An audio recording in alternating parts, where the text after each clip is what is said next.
again, I would like to draw attention to a theme present in the gospel. And today, specifically, it's the literary notion of a preface. A preface is that which is uttered in advance. It's an introduction by any other word. It's an introduction. And I care about literary notions and what have yous because, as a priest, I consider it one of my roles to be the curator and preserver of old stories. It's a very Greek part of religion, the idea of a priest being the preserver of the sacred stories, the stories that shape and guide us as a people, as a community. And we have a whole lot to compile. Okay, we got the 4 Gospels and every other book in the Bible. We have the works of the church fathers, the legends of the saints. We have all this history. And a lot of it is proclaimed in very different ways.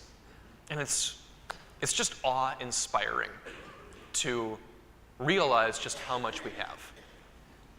And call me old-fashioned, but I like the classic story structure.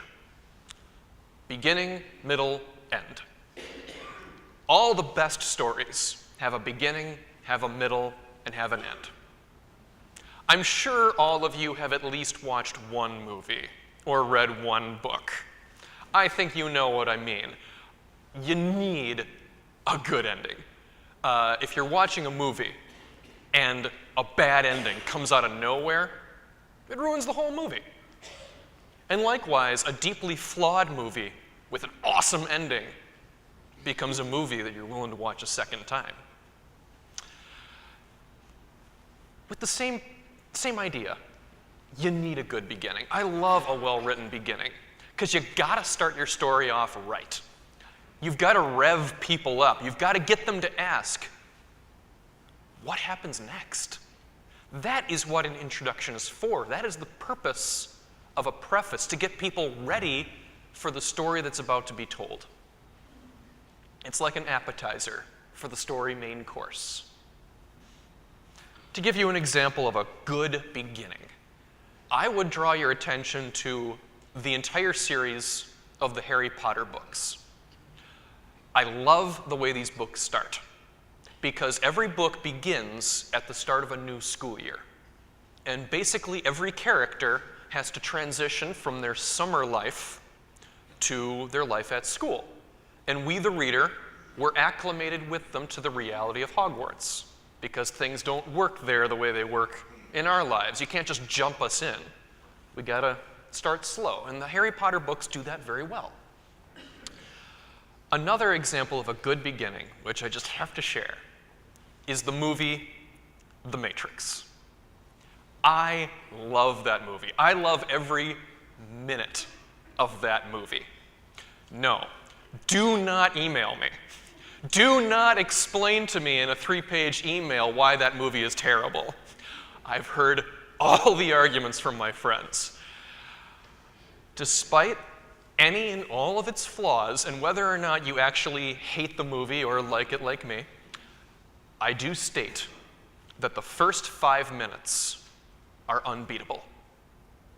Because in the first 5 minutes of the movie, you watch this impossibly strong and agile young woman beat up a whole bunch of police officers, defy the laws of physics, and then disappear after answering a phone call.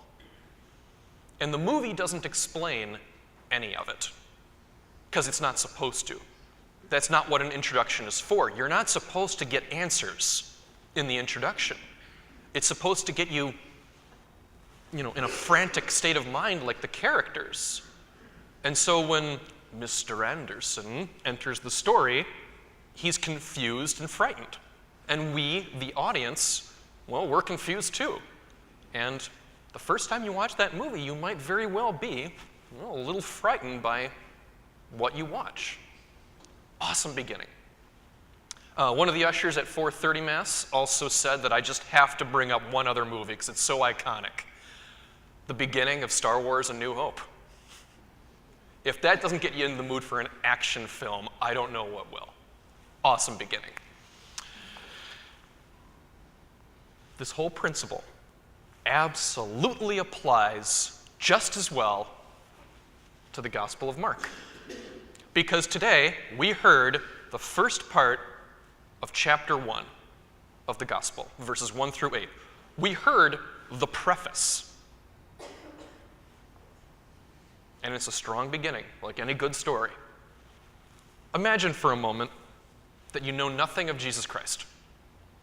And then you heard this part of the story for the very first time. What do you know? Not much. You know that John is preparing the way for one mightier than him. You know he's fulfilling the words of Isaiah. And you know that John was cleansing with water, but the one that's coming after will cleanse with the power of the Holy Spirit itself. We haven't even met Jesus yet. He hasn't been baptized. We don't even know what he looks like. All we know is that he's on the way, that his power is vast and holy, and he can negate sin. He can destroy that which has plagued us from the very beginning. And the only logical question to ask at this point is, what happens next? We don't think that, of course. We know what happens next. We've heard the story 100 times, maybe 1,000 times. But that's not the fault of the text. Okay, the text is awesome, and the preface does exactly what it's supposed to: prepare you for the rest of the story. If you think about it, you might say that Advent is one long preface, because we're waiting for Christmas to come. And in the gospel and in our liturgical year, Christ is not here yet, but we know that he's on the way.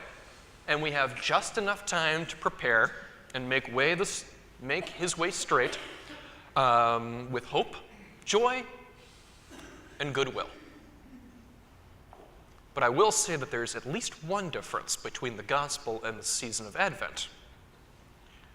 We read the gospel, but we live the season of Advent. So we're not just waiting to see what happens next, we're waiting to see what we all do next. Because the story of salvation is being told every minute of every day, every corner of the earth, through each and every one of us. And Advent is our time to prepare ourselves for the story that will continue to unfold on December 25th.